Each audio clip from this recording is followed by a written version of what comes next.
Les formes numériques de monnaie continuent d'évoluer et par de nouveaux moyens font de plus en plus partie intégrante de notre vie quotidienne. En substance, la monnaie électronique est une représentation numérique de la monnaie fiduciaire, c'est-à-dire celle que vous avez dans votre porte-monnaie. Les clients échangent de l'argent traditionnel contre de la monnaie électronique qu'ils peuvent utiliser pour effectuer des paiements au moyen d'une application sur leur téléphone portable, aussi bien entre particuliers qu'auprès d'entreprises.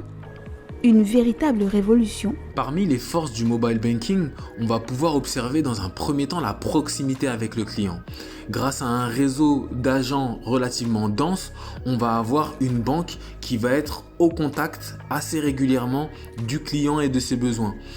Quand on parle des besoins des clients, c'est des besoins en termes de paiement, donc en termes de système de paiement, mais également en termes de transfert de fonds, en termes de règlement d'un certain nombre de factures.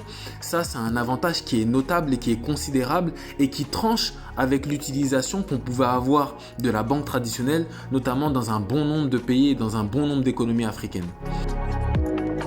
Des outils financiers intéressants, mais les risques sont réels. On observe que très souvent, les zones rurales sont relativement moins couvertes sur l'ensemble du territoire et ça crée une forme d'inégalité dans l'utilisation de ces outils financiers.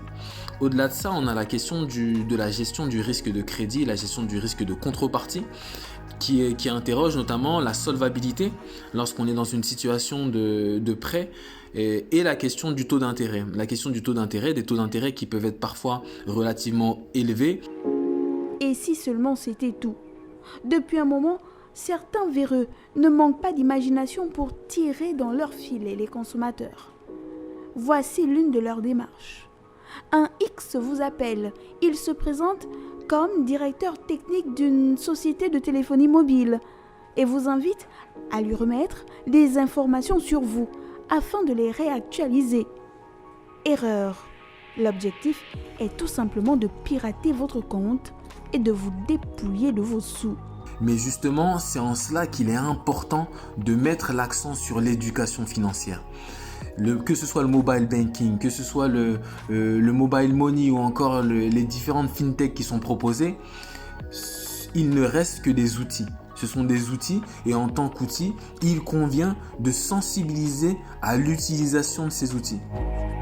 Il est donc question de vigilance et de confiance entre les opérateurs et la clientèle, car on ne le dira jamais assez.